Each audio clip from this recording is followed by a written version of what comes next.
성도가 행복한 이유는 하나님 나라를 꿈꾸며 살아가고 있기 때문입니다.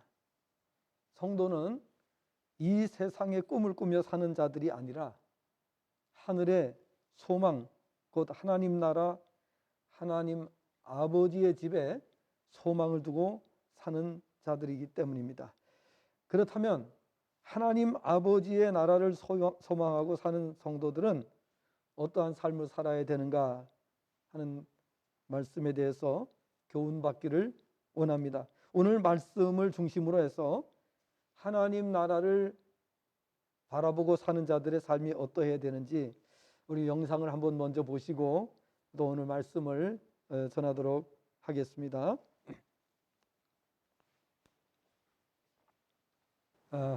우리 중국에서 중국은 우리는 경찰이라고 하지만은 중국에서는 공안이라고 합니다. 공안은 이제 예배 드리는 쉽게 말하자면은 정부에서 인정해주는 삼작교회를 제외하고 나머지 교회들은 전부 다 단속을 하고 이렇게 하고 있습니다. 그래서 십자가를 철거하고 또 많은 탄압이 이루어지고 있는 그런 현장들을 우리가 영상을 통해서 보실 텐데요. 바로 이렇게 공안이 정말 진정한 믿음을 가지고 하나님 앞에 예배드리는 그런 모습을 우리가 볼 수가 있습니다.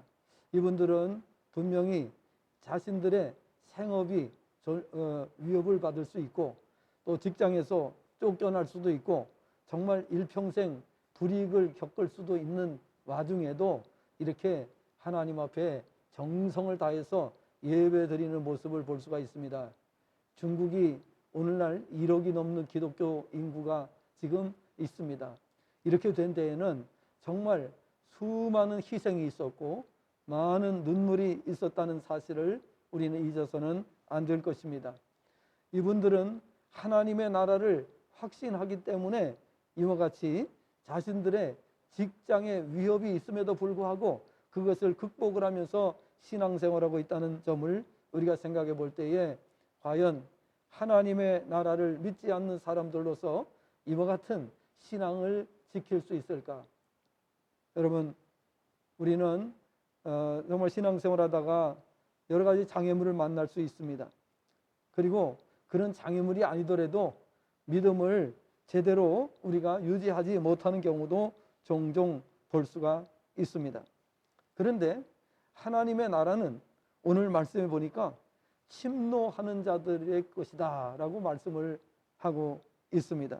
우리 성경을 다시 보면은 세례 요한의 때부터 지금까지 천국은 침노를 당하나니 침노하는 자는 빼앗으린다고 말씀을 하고 있는 것을 볼 수가 있습니다. 자, 우리 침노라고 하는 말은 여기 원문을 보게 되면 이렇게 번역이 됩니다. 그리고 세례 요한의 그 날로부터 지금까지 하늘의 왕국은 힘차게 뻗어나가고 격렬한 사람들이 그것을 차지한다. 여기 격렬하다고 하는 말은 격렬한 사람, 사나운 사람, 난폭한 사람 이런 뜻입니다. 우리 시장에 가서 물건을 사는데 물건이 모자라요. 공급은 딸리고 또 수요는 많이 발생을 합니다. 이럴 때 서로 물건을 사기 위해서 밀치면서 물건을 사는 것을 볼 수가 있습니다. 그런데 바로 이 천국에 대해서 표현하기를 바로 그와 같이 정말 격렬한 투쟁 속에서 하나님의 나라를 쟁취하는 사람들의 것이다 라고 말씀을 하고 있습니다. 신앙생활할 때에 많은 핍박이 있을 수가 있습니다. 많은 여러 가지 장애물을 만날 수 있습니다. 그럼에도 불구하고 하나님 나라가 보여지고 하나님 나라가 깨달아지는 사람은 어떠한 장애물이 있어도 가게 되어 있습니다. 주일날 교회 가지 말라고 해서 교회 나오지 못하는 신앙이라면은 그러면은 이 말씀과는 완전히 대조적인 신앙이 될 수밖에 없는 것이죠. 어떠한 장애물이 나타나고 어떤 어려움이 있다 할지라도 오늘 이 세례 요한의 그날로부터 하늘의 왕국이 힘차게 뻗어나가고 있고 격렬한 사람이 차지하게 된다 그랬는데, 이 격렬한 사람이라, 격렬한 이 말의 원래의 그 뜻이 뭐냐? 원래 뜻은 비아조라고 하는 단어입니다. 비아조라고 하는 말은 그 뜻이 뭐냐 하면은 동사인데요, 강요하다, 폭력을 쓰다, 힘으로 밀고 나가다, 강제로 들어가다, 그런 동사입니다. 이 동사에서 나온 말이 바로 격렬한 사람이라는 뜻입니다. 그러니까 우리가 생각할 때는 얌전하게 교회 다니고 점잖게 교회 다니고 이렇게 우리가 이미지가 생각이 될 텐데요, 그게 아니라는 거예요. 천국은 정말 장사꾼들처럼, 우리 옛날에 쓰던 말이 있어요. 우리 장돌뱅이라는 말 들어보셨을 거예요, 그죠? 왜냐하면 시장에서, 이 야시장에서 장사하는 분들은 성격이 굉장히 거칠고 난폭합니다. 왜냐하면은 그 시장 통해서 살아남기 위해서 그렇게 되는 거죠. 근데 천국에 들어가는 사람들은 그와 같아야 된다라는 의미가 여기에 포함되어 있습니다. 여러분 어떻습니까? 우리가 신앙생활 하려고 하면은 어떤 때는요, 많은 장애물에 부딪힐 겁니다. 그리고 우리가 신앙생활 하는 것을 방해하는 세력들도 있을 것입니다. 여러 가지 어려운 문제가 발생할 수 있는데요, 그것을 뚫고 나가야만 신앙생활이 가능한 거예요. 방해한다고 해서 신앙을 포기하고 이렇게 할 수는 없는 거죠. 정말 우리가 중요하다는 것을 깨달은 사람은 그 모든 장애물을 뚫고 나가는 자인 것입니다. 그래서 오늘 말씀을 통해서 우리는 다음과 같은 세 가지를 교훈받을 수 있습니다. 오늘 말씀을 중심으로 해서 우리가 세 가지를 교훈받겠습니다. 첫째는 성도에게 있어서 천국은 핵심 가치, 곧 절대적 가치라는 사실을 알아야 한다는 것입니다. 마태복음 13장 44절을 보면 예수님께서 천국을 마치 밭에 감추인 보화와 같다고 말씀하시면서 사람이 이를 발견한 후 숨겨두고 기뻐하며 돌아가서 자기의 소유를 다 팔아 그 밭을 산다라고 말씀하셨습니다. 천국은 그렇게 대단한 것입니다. 시시한 것이 아닙니다.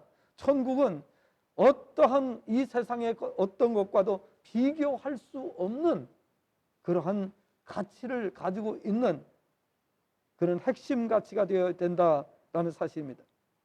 이 사실을 볼 때에 성도에게 있어서 하나님 나라의 핵심 가치이며 절대적임을 알아야 한다라는 사실입니다. 다시 말해서 성도는 하나님 나라를 떠나서는 그 어떤 것도 생각할 수가 없습니다. 하나님의 나라를 떠나서 그 어떤 것도 생각할 수 없다는 것입니다. 성도에게 있어서 하나님 나라의 확신은 인생의 향배를 좌우하게 되는 것입니다. 인생의 기쁨과 행복을 좌우하는 것이 바로 하나님 나라인 것입니다. 따라서 성도는 하나님 나라의 실제를 확신해야 하며 가장 중요한 이슈가 되어야 함은 물론이고 성도의 삶에 있어 가장 큰 비중을 두어야 하는 것입니다. 그래서 예수님께서는 마태복음 6장 33절에서 말씀하셨어요. 너희는 먼저 그의 나라와 그의 의를 구하라고 말씀하셨습니다. 물론 그 뒤에는 동기부여를 위해서 다음과 같이 말씀합니다. 그리하면 이 모든 것을 너희에게 더하시리라. 그러니까 하나님 나라, 그 나라와 그 의를 먼저 구할 것을 주님께서 말씀하셨어요. 이것은 하나님 나라에 대한 가치, 하나님 나라의 그 위대함을 아는 사람들에게 해당될 수 있는 말씀인 것입니다. 정말 우리에게 있어서 감사한 말씀이 아닐 수가 없습니다. 세상 말에 꿩도 먹고 알도 먹는다는 말이 있습니다. 우리가 하나님 나라를 약속받은 사람으로서 뻥도 먹고 알도 먹는 사람들입니다. 하나님 나라를 확실하게 이해하고 하나님 나라를 들어가는 그 하나님 나라의 백성으로 보장된 사람들은 이 땅에서도 최상의 삶을 살게 돼 있어요. 하나님 나라에 대해서 제대로 알지 못하는 사람들이 인생을 시시하게 삽니다. 그러나 하나님 나라를 확실하게 알고 그 나라를 위해서 전력 투구하는 사람들은 그 자자손손이 대대로 복을 받습니다. 시시한 가정이 하나도 없어요. 모든 가정이 위대한 가정이에요. 예수님을 믿는 나라는 어떤 나라든지 전부 다 위대합니다. 시시한 나라가 한 나라도 없습니다. 가정도 그렇고 가문도 그렇고 국가도 그렇고, 물론 어느 단계에서는 믿지 않는 사람도 괜찮게 사는 것 같아요. 또 나라도 괜찮게 사는 것 같아요. 그런데 여러분 보십시오. 역사가 증명하지 않습니까? 고대의 제국들, 세계 최강의 강대국들이 어떻게 됐습니까? 지구상에서 완전히 괴멸되고 없어져 버렸습니다. 하나님께서 없애겠다고 하셨습니다. 없어졌습니다. 여러분, 세상의 부귀를 자랑해서는 안 됩니다. 세상의 힘을 자랑해서는 안 됩니다. 그거는 한때뿐입니다. 순간 지나가는 것입니다. 그러나 하나님의 나라는 영원한 줄로 믿으시면 아멘 하시기 바랍니다. 그래서 우리는 조금 더 위축될 필요가 없습니다. 왜? 하나님의 약속이 있고 지금까지 하나님께서는 역사 속에서 그 약속을 분명하게 지켜오셨기 때문에 예수 믿는 나라가 부자요. 예수 믿는 나라가 강국입니다. 세계 제1의 국가는 미국입니다. 미국은 아예 처음부터 나라를 세울 때에 우리는 하나님을 믿는 나라로 세우겠다 공포하고 세웠습니다. 대한민국도 70년 역사에 대한민국이라고는 그 국호를 쓴 것은 1948년입니다. 그렇기 때문에 70여 년밖에 안 됐습니다. 70여 년 이전까지는 우리나라 세계에서 거의 꼴찌, 거지 나라였습니다. 거지 나라. 그랬던 나라입니다. 그러나 70년이 지금은 어떻게 됐습니까? 세계 10대 강국이 됐습니다. 그러면 10대 강국이 되기까지는 어떻게 됐습니까? 이승만 대통령이 대한민국이라고 하는 1948년에 국호를 쓰기 시작할 때에 대한민국은 기독교 국가로 세우겠다고 공포를 했습니다. 왜? 미국을 보면서 이 미국이 나라를 세울 때에 기독교 국가로 세우겠다고 한 공포하고 나서 나라가 세계 1등 국가가 되는 것을 보면서 이승만 대통령이 유학을 가서 그걸 보고 배우고서 온 겁니다. 그리고 그것을 우리나라에 와서 적용을 한 것입니다. 그래서 헌법이란 모든 것이 미국에 준해서 이루어지게 된 것입니다. 그리고 나서 70년 만에 우리나라는 세계 10대 강국이 된 겁니다. 앞으로도 우리나라는요, 계속해서 우리 교회들이 지방 곳곳마다 동네마다 교회가 있어요. 이 교회에서 새벽 기도의 소리가 멈추지 않는다면 대한민국은 세계 최강의 나라가 된 날이 올 줄로 믿습니다. 하나님의 나라를 존중하고 하나님 나라의 가치를 알고 살아가는 나라, 국민, 백성은 복이 있는 줄로 믿습니다. 그래서 우리는 항상 하나님의 말씀의 의미를 잘 알고 그리고 살아가는 그런 성도들이 되는 것이 얼마나 중요한가를 기억을 하셔야 되는 것입니다. 하나님께서는 인생 누구라도 원하는 자는 천국에 들어가기를 원하신다는 것을 보여주시기 위해서 격렬한 사람이 들어간다 이렇게 말씀하신 거예요. 정말 그 나라에 들어가기 위해서 어떤 희생도 감수하고 어떤 핍박도 이겨내고 환난도 극복하면서 그 나라, 나는 그 나라에 들어가지 않고는 살 수가 없다. 나는 그 나라에 들어가지 않으면 내 인생에 가치가 없다. 나는 그 나라가 아니라면 사는 것이 의미가 없다라고 생각하면서 살아가는 사람들에게 하나님께서는 복을 주시겠다고 약속하셨습니다. 절대 가난하게 하지 않겠다고 말씀하셨습니다. 병들어도 하나님께서 고쳐주시겠다고 말씀하셨습니다. 그 자자손손이 복되게 하시겠다고 약속하셨습니다. 하나님께서는 그 약속을 반드시 지키시는 분이십니다. 과거 7, 80년대에 버스에 안내양들이 있었어요. 그래서 우리는 그 직업을 가리켜 버스 안내양이라 이렇게 불렀습니다. 시골에서는 장이 서는데 장날이 되면 버스는 초 만원이 됩니다.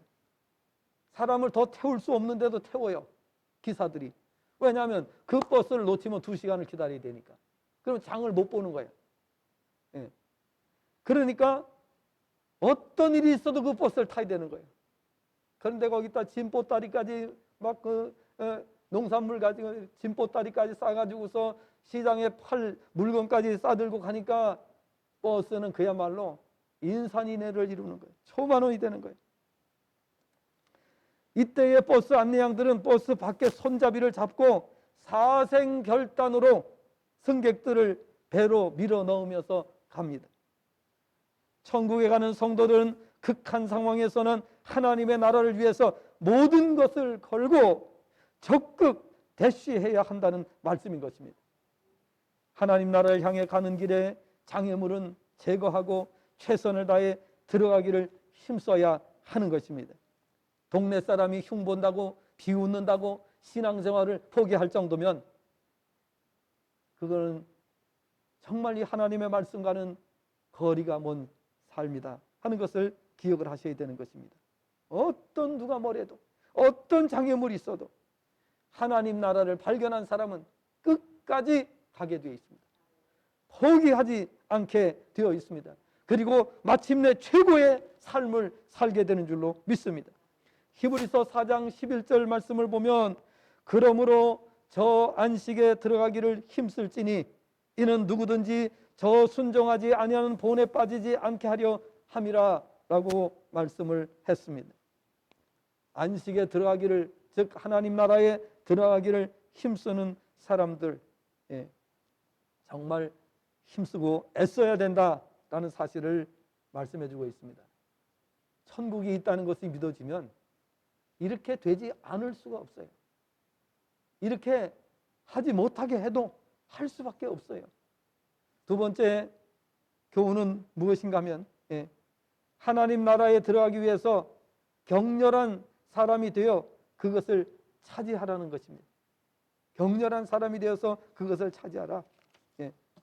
이제 말씀드린 대로 정말 우리가 이 세상에 살아가는 동안에 하나님 나라의 가치를 발견한 사람은 최선을 다해서 그 나라에 들어가기를 위해서 힘써야 된다라는 사실을 우리가 기억을 하셔야 되는 것입니다.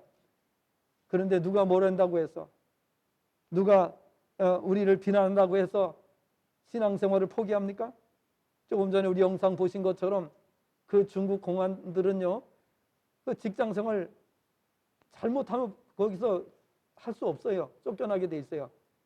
그런데도 그들은 그와 같이 정말 신앙을 고백하는 것을 여러분 보신 것처럼 정말 우리가 이 땅에 살아가는 동안에 하나님께서 우리에게 주신 이 하나님 나라의 그 중요성을 아는 성도라면, 하나님께서는 우리에게 영원한 불행이 없이 눈물과 한숨과 고통 없이 영원한 행복을 누리도록 하기 위해서 우리에게 하나님 나라를 예비해 주신 것입니다. 그리고 하나님이 우리와 함께 사시기로 약속하신 나라입니다. 그게 믿어진다면 세상에 두려울 것이 무엇이 있겠습니까? 또 세상에 부러울 것이 무엇이 있겠습니까? 왜 시시하게 우리가 세상을 살아야 합니까? 하나님 나라와 의를 구하는 자에게 모든 것을 더하시겠다고 약속해 주셨습니다. 절대 가난하지 않습니다. 믿는 사람들은 절대 가난하지 않습니다.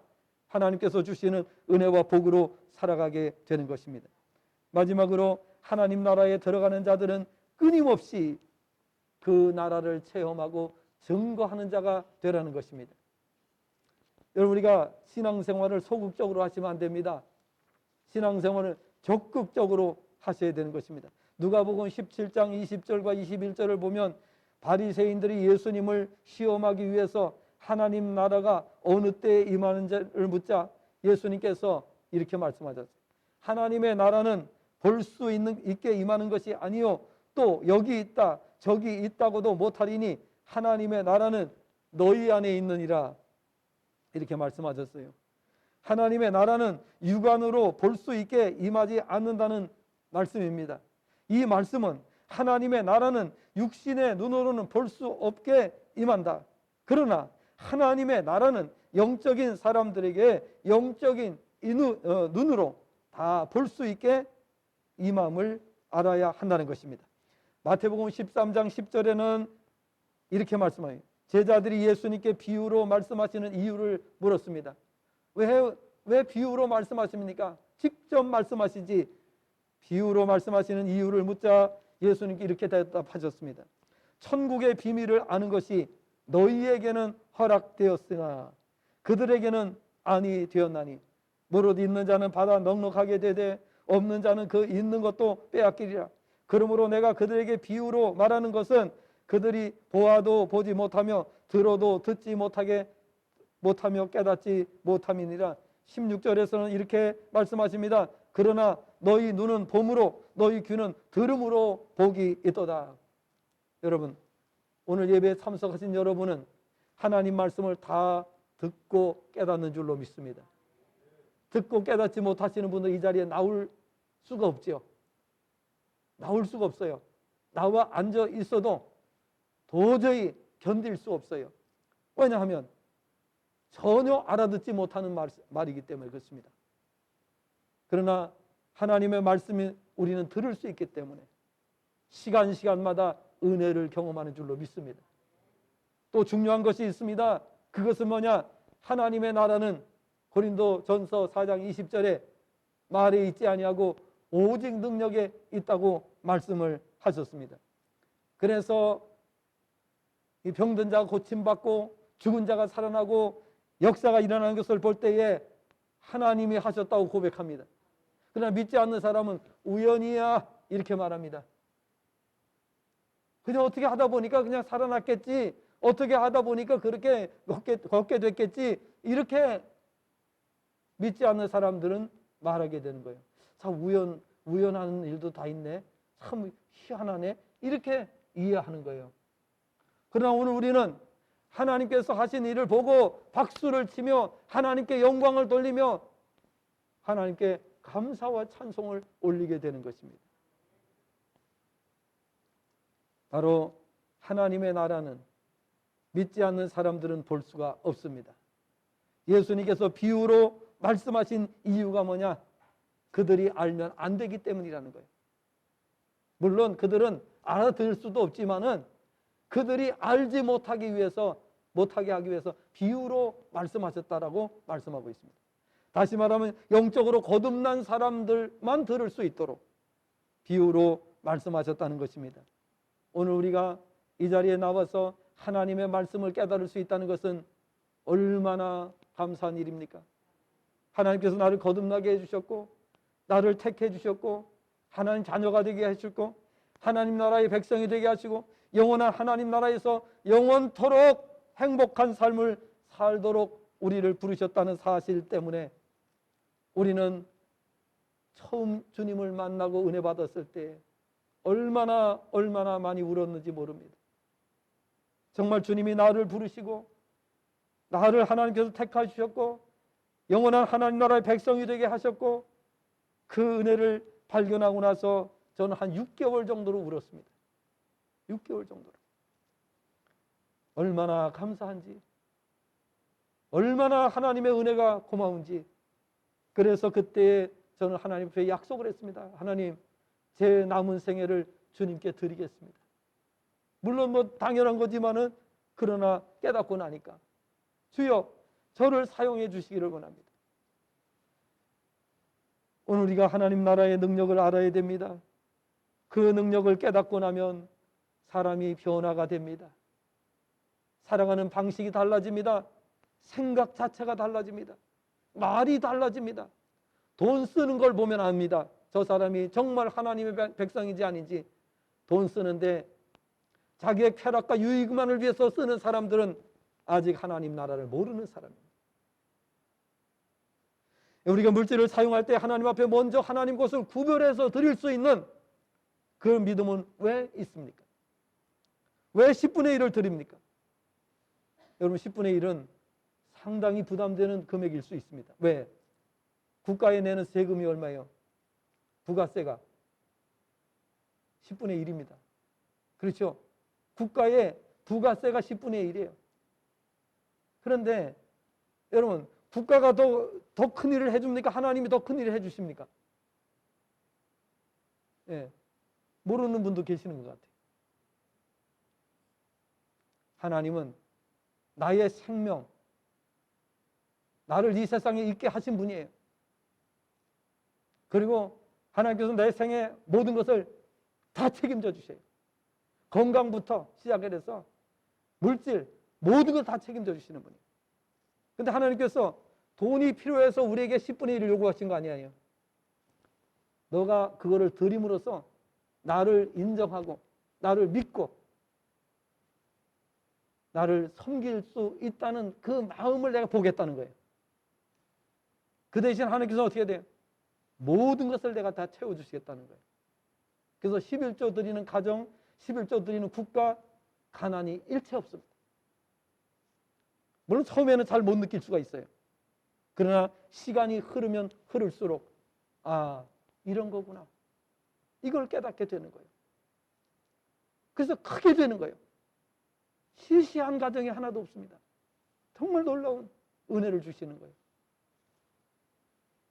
그러면 하나님의 나라도 마찬가지입니다. 하나님의 나라는 말에 있지 아니하고 오직 능력에 있다고 말씀을 했기 때문에 우리는 소극적인 신앙 갖지 말라고 말씀드렸어요. 적극적인 신앙을 가져야 되는데 어떻게 하면 적극적인 신앙이냐? 하나님 나라를 내가 체험하는 것 물론이고 하나님 나라를 증거하는 자가 되어야 되는 줄로 믿습니다. 그게 적극적인 신앙이에요. 그냥 하나님 나라를 내가 믿음 지키겠다, 나 하나 믿음 지키겠다고 하는 것은 소극적인 신앙입니다.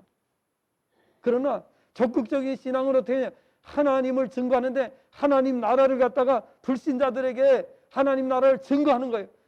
땅끝까지 증인되는 거예요. 그러기 위해서는 어떻게 돼요? 권능을 받고 그 권능을 가지고 하나님의 능력을 계속 나타내는 성도가 되어야 되는 줄로 믿습니다. 불신자 가정이 우리를 요청할 때에 달려가가지고 그들에게 하나님 능력을 보여주는 거예요. 나타내는 거예요. 그렇게 하면은 여러분, 우리가 하나님 나라가 얼마나 정말 놀라운가를 알게 되잖아요. 그리고 그것을 알고 나면 우리는 정말 행복한 겁니다. 왜? 하나님이 계시고 하나님 나라가 분명히 존재하고 내가 하나님의 백성이 된 거예요. 그런데 뭐가 더 이상 부럽겠어요? 뭐가 더 이상 우리가 두렵겠어요? 우리는 그래서 행복한 삶을 살게 되는 거예요. 모든 순간에 기쁨을 우리가 노래하게 되는 거예요. 성경은 말씀하고 있습니다. 항상 기뻐하라고 말씀합니다. 범사에 감사하라고 말씀합니다. 그리고 우리를 향해서 너는 행복한 사람이라고 말씀하십니다. 여러분, 행복하십니까? 왜 행복하십니까? 하나님의 자녀가 되었기 때문에. 하나님의 자녀보다 더 행복한 것은 있을 수가 없어요. 돈이 사람을 행복하게 하는 것 같고 세상의 명예와 권력이 사람을 행복하게 하는 것 같지만은 여러분, 우리 정치인들 보세요. 행복합니까? 기쁩니까? 아니잖아요. 매일매일 그들은 전쟁 속에서 살아갑니다. 항상 불안합니다. 왜냐하면 국회의원 돼도 4년밖에 못하는 거예요. 다시 국회의원에 당선되기 전에는 국회의원 배지를 달 수가 없어요. 그러니까요, 얼마나 불안하겠습니까? 얼마나 불안. 요즘에 직장 생활하는데 정년 60까지 우리 직장 생활 하잖아요. 그런데도 60이면은 요즘에 청년이라고 그래요. 청년. 저기 지방에 내려가면은요, 70대가 제일 청년이래요. 그러니까 60에 은퇴를 해서 여러분 정말 우리가 이 세상 사는 것이 얼마나 불안하겠어요. 얼마나 불안하겠어요. 어떤 제가 영상에서 한번 본 적이 있는데요. 대기업에서 50이 되면 계속 압력을 넣는데요. 나가라고. 그러면 안 나가죠? 안 나가면 보직을 뺏어버린대요. 그러니까 책상을 없애버리는 거예요. 근무할 책상을 없애버리는 거예요. 그래도 안 하지요? 그러면 어떻게 되느냐? 저 멀리 직장을 옮겨 놓는데요. 나가라는 뜻이에요. 견디지 못한다는 거예요. 그게 50이에요. 우리가 살고 있는 세상은 불안합니다. 우리가 살고 있는 세상은 참으로 야박합니다. 그러나 하나님의 나라는 영원합니다. 그리고 하나님께서는 우리에게 다 주겠다고 말씀하십니다. 다 주겠다. 네가 원하는 건 무엇이든지 다 주겠다고 말씀하십니다. 어떻게 행복하지 않을 수가 있습니까? 근데 그 하나님 말씀을 안 믿어. 그 말씀을 안 믿는 거예요. 그러니까 스스로 불행에 빠지는 거예요. 스스로 함정에 빠지는 거예요.